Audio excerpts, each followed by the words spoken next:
अर्काले बनाएको विज्ञान प्रविधिले के गर्छ? देशलाई डुबाउँछ। कसरी डुबाउँछ देशलाई भन्दाखेरि अब त्यो त किनेर ल्याउनु पर्यो नि।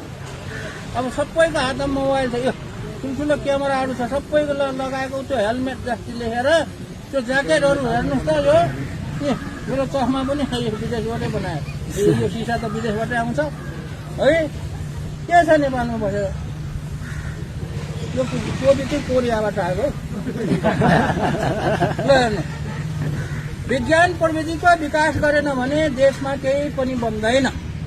प्रविधिले हो कुनै चिज बनाउने, जुत्ता बनाउने, सबै चिज बनाउने प्रविधिले हो, विज्ञानले हो। विज्ञान प्रविधि गर्ने भनेको प्रतिभाशाली त्यो आइडिया भएको मान्छेले हो। सबै मान्छेलाई त्यस्तो आइडिया आउँदैन।